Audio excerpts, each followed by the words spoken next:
حزبەکانی کوردستانی ئێران هەبوونی استراتژی یان سیاسەتی چاوەڕوانی سڵاوتان لەبێت و بەخێر بێن بۆ بەرنامەی ڕۆژەف.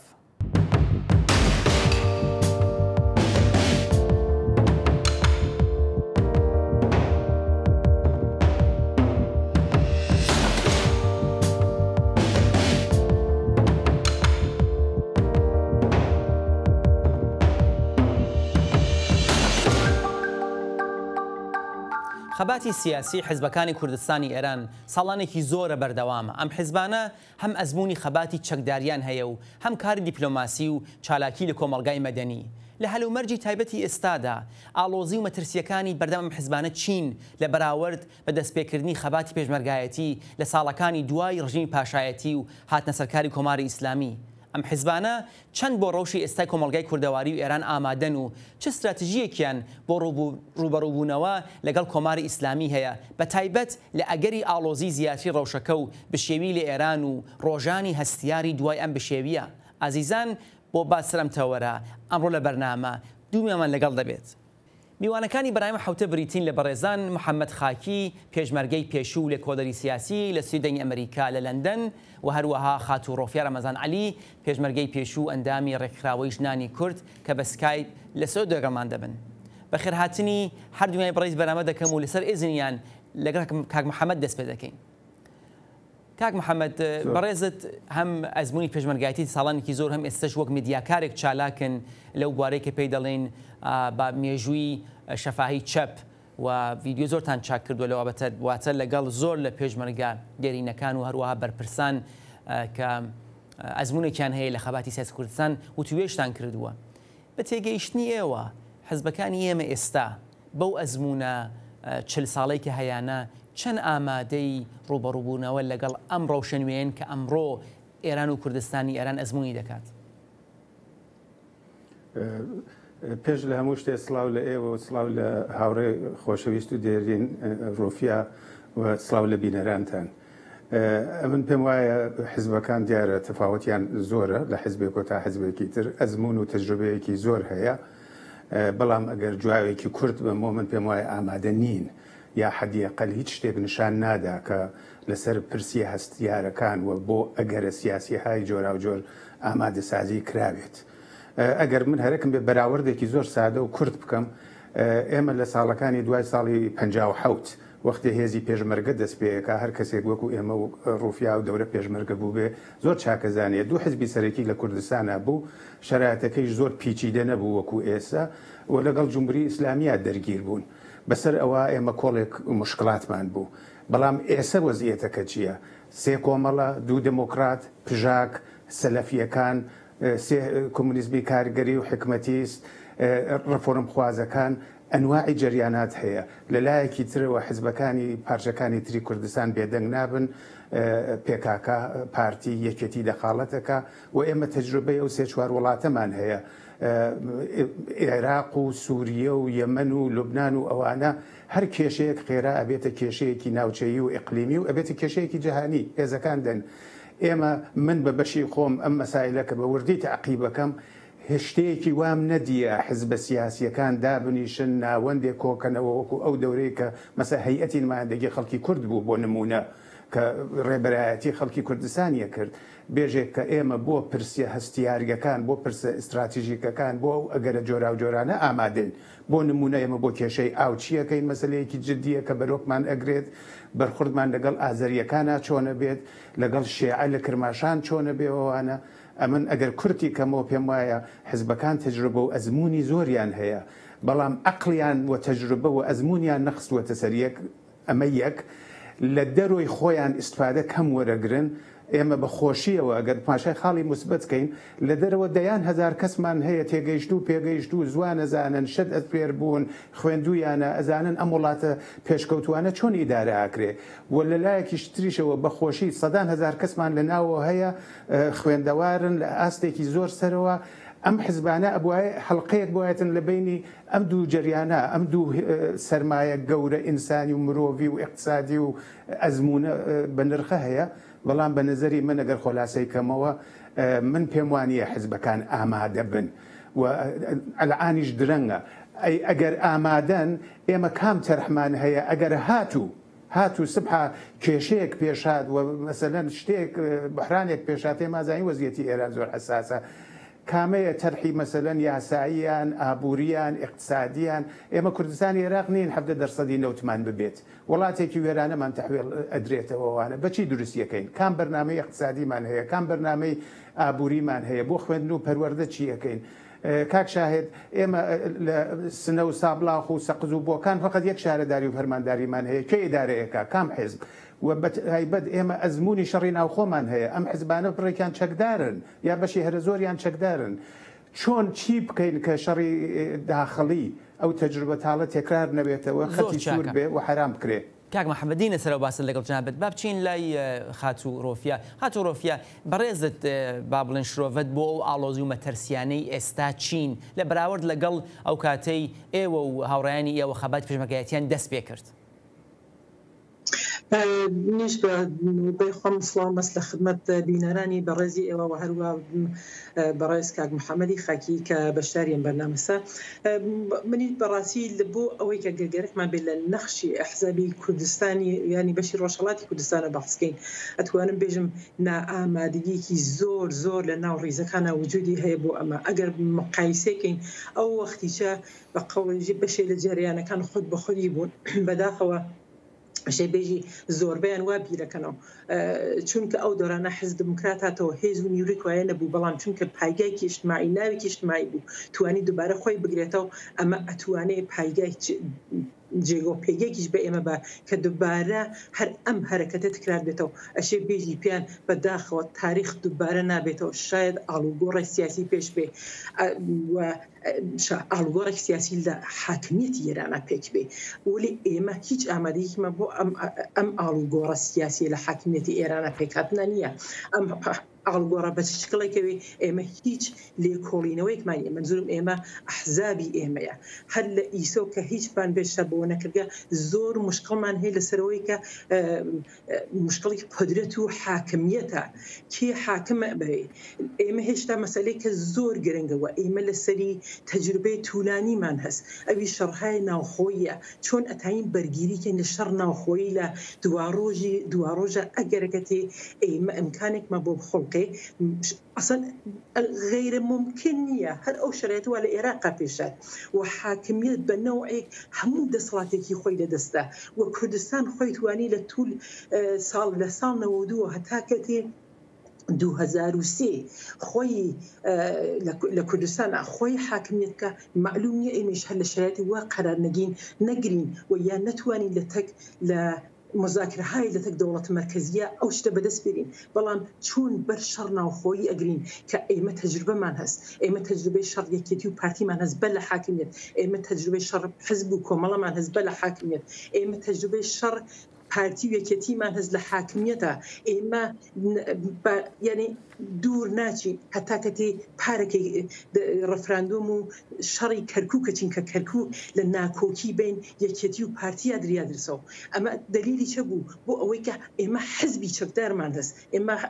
حزب جایگە و جێگەی سیاسی هەست نابێ جێگەی نظامی بێ بۆ ئەمە هێشتا لە ئەرز ئەم هەموو وەختا کە ئێمە کاتمان بوو توانین نەخشە عەمەڵێکمان بێت توانین وەکا هەمەوتی ئیسا هەیئەت نمایەندەگیە یا ستادێکی مشتەرەکە بۆ ئەوەی کە ئەو شرایطە ڕەهبەری بکات ئێمە نەمانتوانیگە ئەو هاودڵیە لە ناو حزبەکانمانە پێک بێرین هێشتا زۆر شتەکان نامەفهومن هێشتا دانێک ماخۆمان بە ڕەسە نەزانین دایک ماخۆمان بە ناڕەسە نەزانین هێشتا خەریکین ئێمە لەسەر مەسائلەی قسە ئەەکەین کە شاید بەڕاستی بە ئێمە ڕەبتی نیوە سۆزیش ئەشێ تۆ پشتیوانی لە حزبەکان لە نەتەوەکان دەوروبەرمان بخوازین لە ئەوەی کە بە قەوڵ ئێژێ خوزستان یا ئەحوازە ئەمە مشکل منی ئەمە مشکل خەڵکە عەرەبە من سۆزی احتیاجم هەست ئەگە گەرەکم بێ فدرالیزمێکم بێ ئەگە گەرەکم بێ سنترالیزمێکم بێ لە کوردستانە ئەبێ خەڵکی عەرەب خەڵکی بەلوچ خەڵکی تورکەمان خەڵکی ئازەری بێرمە پشتخۆم من نابێ لە ناو ئەم کێشە لایەنگەر لایەک بم ئەویش لایەکە کە بە قەوڵ ئێژێ ئیسە دەسەڵاتی هەزوەگەرێکی لە ئایندەی رانیشە دەسەڵاتی بێ و بەیانیش هەر ئەو حرەکەت بەرخۆدە ئەکات بە ئێمە کە تایسە کردیە هەر فرە دوور نییە دوێکە کۆچەری بیرکار وەختێکە بە ناو کورد خۆی معرفی کرد چه حمڵێکمان دی لەلایەن ڕووناکبیرانی فارس و ئێرانیەوە یعنی ئەمانە چگیلێکن ئێمە ئەسڵ ئامادە نین بۆی بۆ ئەو تەحوڵاتە و تەغیراتە زۆر چاکە دینە سەرەوە شارێ پێ بکەم ئەویشەوەسەکە حزبەکان ئێمە بەداخەوە قوتب نماکانی خۆیان گوم کردگە حزبەکان ئێمە بەجێ ئەوەی کە ڕوو بکەنەوە ناو ملت خۆیان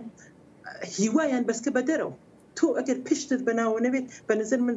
دەرەوە ناتان هیچ زۆر چاکە دینە سەرەوە خات و ڕۆفیا کە حزبەکان چی بکەن بۆ ئامادە بوون لا بالە کاک محەممەد پرسم کاک محەممەد ئەوەی کە حزبەکان ئامادە نین و ئاماژەتدا بە مەترسی شەڕی نەوخۆیی چی ئایستە دەتوانین بکرێت بۆ ئەوە کە بەر بەو نیگانە بگرێت ئێمە دەزانین یەک لە حزبەکان داوای کردووە هەم لە قسەی یەکی لە ڕێبەرەکانیە و هەروەها هەم لە بەیاننامەیەکدا کە بڵای کرێتەوە بۆ ئەوە کە هێزێکی نظامی هاوبەش دروست بکەن بەڵام لەلایەترەوە 5 حزبی تر دانیشتون و ژوورێکی هاوبیریان دروست کردووە پێ دوایە هیچ شانسێکەیە بۆ ئەوە کە ئەو ناکۆکیانە کە هەر ئێستا زۆر بە قوڵی هەیە بە شێوازێک کەم بکرێتەوە و بە جۆرە یا ژوورێکی ڕێبەرایەتی هاوبەش یا هێزێکی نزای هاوبەش دروست بێت ئەمن پێم وایە ئیمکانی هەیە ئەگەر دڵسۆزی بێ ئەگەر ئەحساسی مەسئولیت بکرێت لەلایەن هەموو لایەکەوە ئەوانە با من یەک شتان ئەرز بکەم واقعیەتەوەیە ئێمە نابێ هەموو شتێک بینە دەست حزبەکان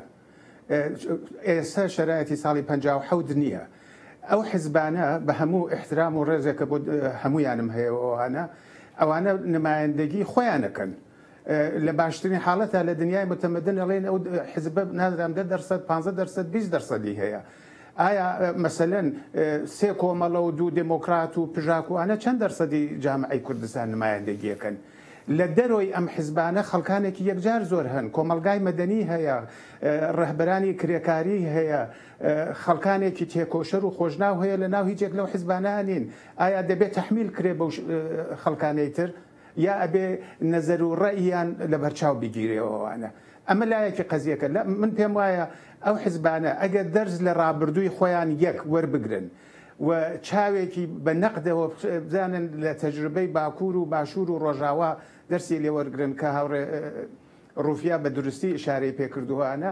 ئێمە ئەتوانین واردی شەڕی ناوخۆ نەبین بەڵام ئەمان هەتا ئێستا حتا ئەو شەڕی ناوخۆی پێشوێشیان بە باشی نەقد نەکردوێتەوە ئەم ێژێ تەقسیری ئەو بوو ئەوێژێ تەقسیری ئەو بوو و حتا لە ناو خۆیان ناکردویانە شەڕیان لە دژی حزبەکەی خۆیان کردووە لە دژی لقێکی حزبەکەی خۆیان کردووە مەگەر ئەوەمان ئێمە بەچای خۆمان نەدی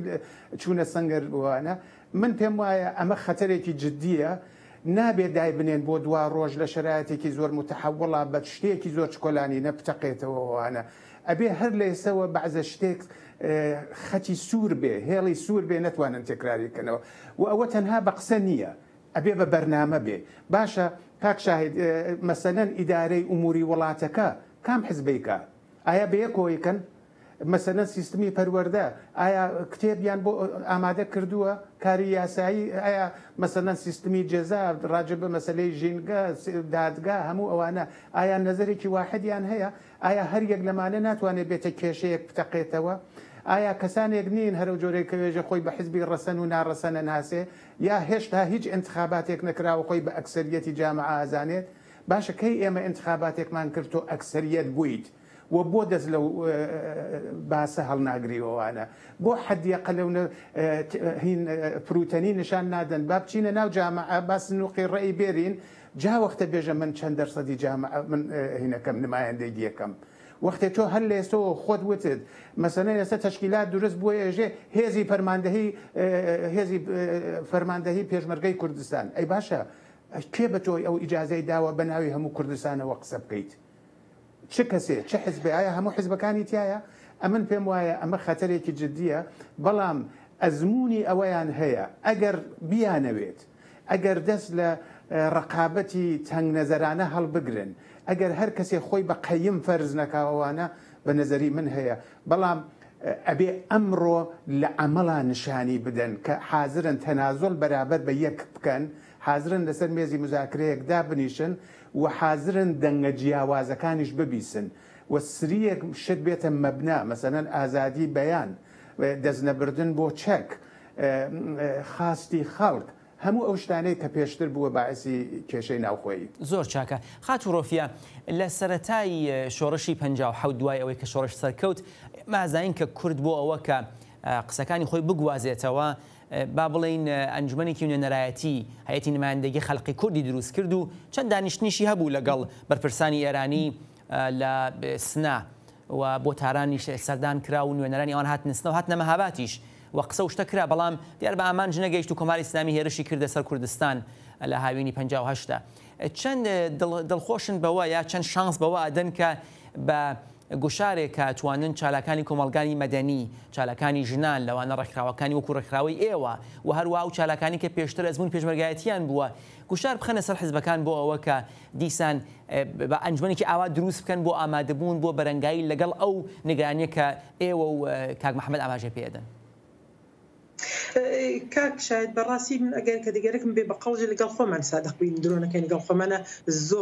زۆر گەشتبین نیم بەمە. من پێم وان نییە ئەحزابی کورد لە ڕۆژهەڵاتی کوردستان هیچ کامیان ئامادەگی ئەوەیانە بێت هەیئەتێکی نمایندگی پێک بێنن بۆ ئەوە بتوانێت لەگەڵ دەوڵەتی مرکزی بێتە مزاکرە و یا قسەی بکات. ئێمە وەک نیروهای بە قەڵێژە جامعەی مەدەنی چەنی ئەتوانین تەسی گوزار بین هەر لە نیشەدان بێژم بەداخەوە ئەحزابی ئێمە لە حەنای نیروهای جامعەی مەدەنیا کەڕن، هیچ نابیسن، فشار ناژنەوەن. ئێمە بارها خۆمان وەک ڕێکخراوی مافی ژنی کورد لەسەر مەسائل مختلف مراجعەمان کردە بەم حیزبە دیارە ژێ پێت ئەری من مەوردێکی تێمەوە بارحاڵ مەسئلەی وێستانەوە لە مقابڵ ئیعدامەکانە بوو 300 ژن ئیعلامیان کرد بە حیزبەکان داواتان لێ ئەەکەین بێن با بە یەکەوە ئیطلاعیەک ئەلێک ئیعدام بین، لەسان حکمە ئیعدام لە کورسانە ئێمە لەغوی کەینەوە. هیچ کام لە حیزبەکان حاضر نەبوون بەخاطرەوە کە ئینیسیاتیڤەکەی ڕێکخراوێکی ژنان گردوویەوەدا کە هیچ ڕەبت سەری بە هیچ شوێکەوە نەبوو، بە هیچ کام لە حیزبەکان نەبوون، کەس حاضر نەبوو پشتمان بگوێت لەو بەحسە. وەلیکان من پێم وایە ئەمەیشە بۆ وەک حیزبەکان من خەریکم ئسهارە نائومیدیەکەم، وەلی بە نسبەت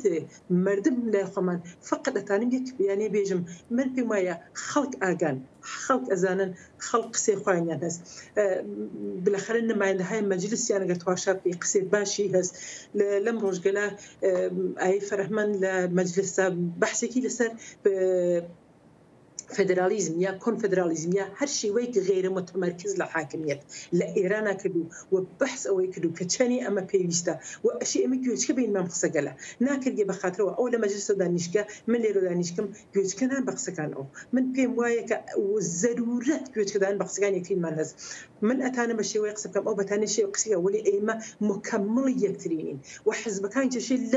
لەم ڕاستە قەدەم هەڵبگرن کە هێشتا بە نەزەر من حیزبەکان هەن لە فکر ئەوەی کە کامیان ئەکسەریەت جامعە بەدەستپێرێ کە ئەمە مشکل ئێمە نییە بەڕاستی. من مشکلم ئیستا ئەمە نییە کە تۆی یا ئەوە سەوزی ڕێی مردم یعنی ڕێی مردم ئەشێمە تاینکە بل لە هەر شتە یعنی ئەشێ جامعەی مەدەنی کورسان یعنی پاداگرێ لەسەر غێرە مەسەلح بوونە ئەحزاب کورد. زۆر چاکە خات و ڕۆفیا چی ئەتوانێت بێت کێ ئیجازەیەز بێ بەناو خەڵکی مەسەن ڕەهبەری پێشمەرگەی کوردستان پێشمەرگەی کوردستان کیە تۆ خەریکی ڕەهبەریەکەی یەک حیزب ئەمە ئێتڵاعداگە لێ حیزبەکەی تر قبوڵی ناکە ئەیسە ئێمە 5 حیزب 6 حیزب مصلحمان لە کوردستانە. زۆر چاکە خات و ڕۆفیا دێمەوە لای جەنابەت دێمەوە لای بەڕێز بۆ پرسیارە کاک محەممەد ئاماژەدانا بەوە کە ئەو حیزبانە هیچ پلاتفۆرم بەرنامەیەکیان نییە بۆ ئەو کێشە گەورانە کە ئێمە هەمانە لەوانە کێشەی ژینگە ئەو معاملاتە و تعاملەکە ئەبێ لەگەڵ تورک و عەرەب و فارس لە سنوورەکانی کوردستانە هەبێت چ لە فدرالیسمە چ لە ئەگەری سەربەخۆی کوردستاندا و هەروە کێشەی با بڵین خوێندکاران کێشەی بێکاری ئەوە کە کوردستان هیچ کام لەو با بڵین سەرچاوانەی نییە کە ڕەنگە لە کوردستانی هەرێمی کوردستانی عێراقدا هەبوو بێ پرسیار ئەوەیە کە ئەگەر حیزبەکان ئامادەنین بیرێ بۆ ئەوانە بکەنەوە ئێوە وەک ئەوانەی کە ئەزمونتان بۆ لە دەروی حیزبەکانەوەن کۆمەڵگای مەدەنی چالەکانی سیاسی لە دەرەوە چەند ئەتوانن چالاک بن بۆ ئەو پلتفۆرمی ئامادە بکەن بیخەن بەردەم حیزبەکان یعنی فشارێکی بەڕاستی دروست بکەن ئێوە هەر ئەو شتانە کە ئێڵێن هەرەو بەرنامانەکە ئێڵێن کۆبنەوە ڕێکی بخەن و بتوانن حیزبەکان ناچار بکەن گوێتان بۆ ڕابگرن. ئەمن پێم وایە ئێمە ئەوەی ئیسلاحێکەیە دەڵێن نابێ هەموو هێلکەکانمان خەینە ناوسە بەدێکەوە نابێ هەموو هیواکانمان تەنها بە حیزبەکان ببەسین. ئێمە ئەو تەجروبەمان لە باشووری کوردستان هەیە لە شوێنەکانی تریش هەیەوانە کە چه ئاکامێکی ئەبێ بەخۆشیەوە ڕۆژەڵاتی کوردستان خەڵکێکی تێگەیشت و پێگەیشتووی هەیە. هەموو ئەو گزارشانە کە ئێمە ئەیبینین و ئەیبیسین و ئەی خوێنینەوە ئانە نیشانی ئەوەیە خەڵکەکە بە مراتب تێگەیشتوترن. من ناڵێم لە حیزبەکان ئاوانیەوەوانە حتمما حیزبەکانیش خەڵکی زۆر تێگەیشت و پێگەیشتویان تایەوەوانە و خەڵکی زۆر دڵسۆز و فەداکاریان تایە بەڵام متەوەسد یا ئەڤرەجی خەڵکی جامعە ڕەنگە لە متەوەستی حیزبەکان زۆر لەسەرترۆ بێ ئەو شتانەی کە ئەیبیسین. جاران مەسەلەن ئەلعان لە زۆر دیا هەیە خەڵکی کارشناسی تایە جاران خەڵکی تیانە بوو دێبەدەیان برنامەکەیان بۆ بخوێنەوەوانە. ئەمن پێم وایە ئێستا خەڵک نابێ تەنها بە هیوای حیزبەکان دابنیشێ ئەبێ خۆیان بێنە بەرەوە بێژن کاکەگیانێ مە شارەمان چۆن ئیداراکەین ئەگەر سبحە هات و هێزی پێشمەرگە گەڕاوەوە یا هێزی پێشمەرگە دروست بوو بانەیەتە ناو شارەکان با ئەو تەجروبەی باشووری کوردستان تێکراو نەبێ با چەک تێکڵاوی سیاست نەبێ بەو معنا ئێوە بچن لە دەروی شارەکان با شەڕ نەکەوێتە ناو شارەکان با ئەو تەجروبانە تێکرار نەبێتەوەوانە. ئەم دەنگانە زۆرە ئەلعان بەڵام ئەم دەنگانە یەکی نەگرتووە. یەکێک لە مەسەلەکانەوەیە بەداخەوە ئێمە مرکزی ئستراتژیک مرکزی بیرکردنەوەمان نییە لەسەر پرس ئەستیاریەکان ئێمە ژووری بیرکردنەوەمان هێشتا دروست نەکردووە ژوورێک کە بێ گەڵاڵە باد. تەنانەت کاک شاهێد ئێمە من پێم وایە بە نسبەتی گوزەشتە پاشەکشێشمان کردووە عقب نشینیمان کردووە. ئێوە مەسەرەن چاوێ بخشێنەوە بە جمهوری مەهاباتە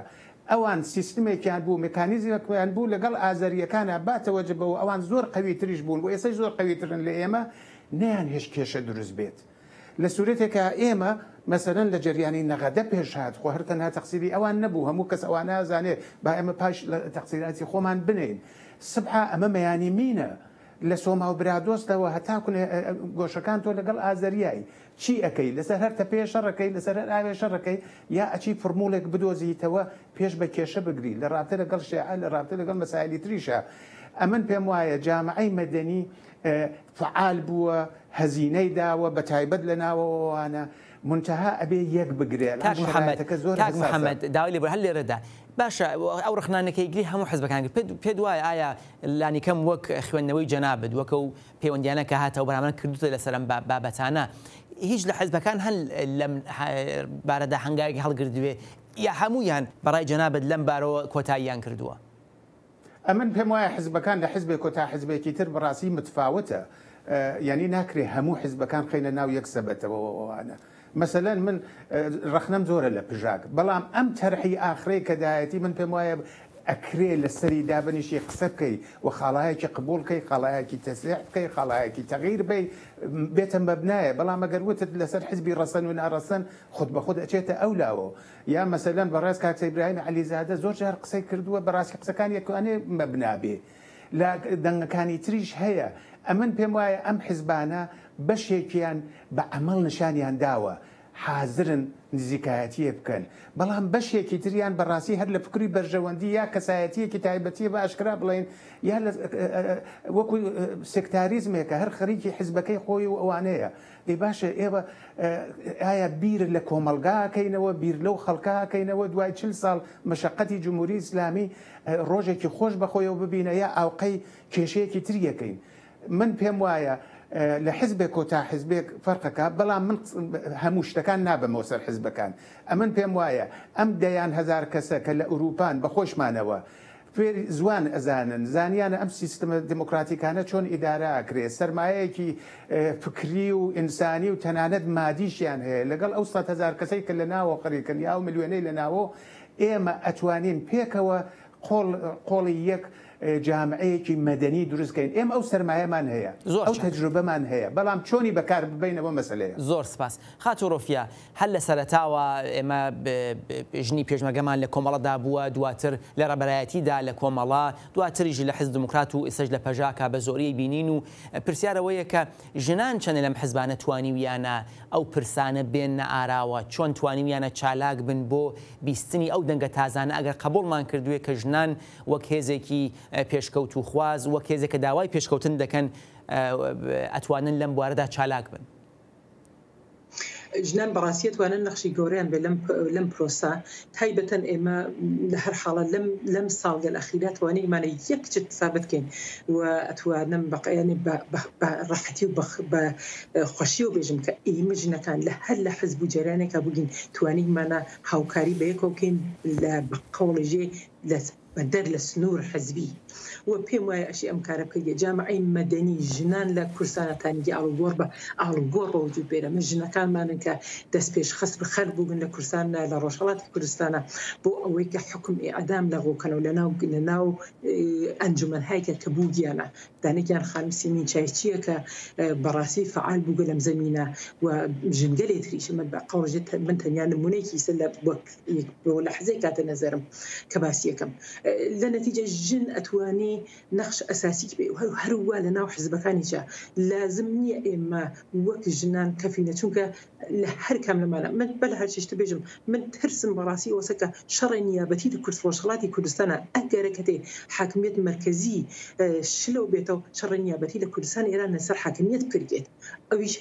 هێزهای باکوور و هێزهای باشوورە لە کوردستان ڕۆژهەڵاتە بیکەن ئەمە خەتەرێکە بە نەزەر من وەزیفەی هەر ڕۆشنبیرێکە و هەر ژنێک ئاگا تایبەتەن ژنان ئاگا ئەمە گوشزت بکەن نەچینە پشت ئەم شەڕە نیابەتی ئێمە. زۆر شاکە هەر لێرەدا خاتۆڕۆفیا ببوورە هەر لێرەدا ئەگەر بکرێت زۆر بە کورتی کە بتوان بشمەلای کاک محەممەدی دواتر پرسیارەکەم ئەوەیە کە قسەیەکەن شەڕی نیابەتی نەکرێ بەگشتی لەگەڵ ئەوەن کە ئایستا ئالەم هەلومەرجەدا پێویستە حزبەکان بەرەیەک پێک بێنن بۆ کاری دیپلۆماسی و خۆیان دوور بخەن لە شەڕی سەربازی و پێشمەرگایەتی لەگەڵ کۆماری ئیسلامی یا پێویستە هێزێکی هاوبەش دروست بکەن بۆ ئامادەگی بۆ شەڕێکی گەورە کۆماری ئیسلامی داگرکە زۆر بە کورتی لە 30 سانیەدا تکایە. وەڵام من ئایست بۆ زۆتر بۆ مهمەکە لە بەر سیاسی و هێزەکانی کورد بتوانن جبهەیەک پێک بێن بۆ کار. ئەسڵەن و ئابدەن موافق ئەوە نیم جبهەیەکی نظامی پێک بێنن ئەسڵەن موافق ئەوە نیم کە لە هێزی ئەسلحە بۆ شێوە تائیسە کلاسیک ئستفادە لێکردیاگە ئستفادەی لێ بکرێت بۆ بۆنە دواتر ئەو ئەسلحەکە لە ناوە هەڵەگەرێتەوە بەر عەلەی یەکترین لە نەتیجە ئەنچینێکی سیاسی ئەبزارێکیش بۆ هەروەهاکە یەک ئشارە بە مەسەلەکە کاحەمەکەم قسەی کاحەمە ئەبی چەوەسەکە ئەگەرەکەتێ ئێمە بتوانین لە ناو ڕۆشنبیرانی دەیان هەزار ڕۆشنبیری کوردی ئێران کان لە ئەوروپا بتوانین دیالۆگێ ئەبزارێ پێکبینین بۆ دیالۆگێ لە تەک ناوە دەست پێ بکەین لە تەک ئەو هەزاران و دەیان هەزار ڕۆشنبیرەوە هەن لە ناو ڕۆژانە خەریکن فعالیتکەن لە هەموو زەمینەکانە هەر قەدەمی هەڵیەگرن بەڵەنسی سیاسیە. زۆر سپاس بۆ ئاڵوگۆڕ ڕفۆرمە لە ناو جامعە. زۆر سپاسانەکەم کاک محەممەد ئەو پرسیارم لای جەنابیشت بەڕای بەڕێزت چی پێتان وایە کە ئایستا لەم هەلومەرجەی ئایستادا بۆ ئامادەبوون بۆ ئەو شتێک کە ئەگەری ڕوودانی هەیە لە ئێراندا پێویستە ئەم حزبانە بەگشتی چەک بێنە ئەو لاوە هەر لە ئێستەوە نەدوای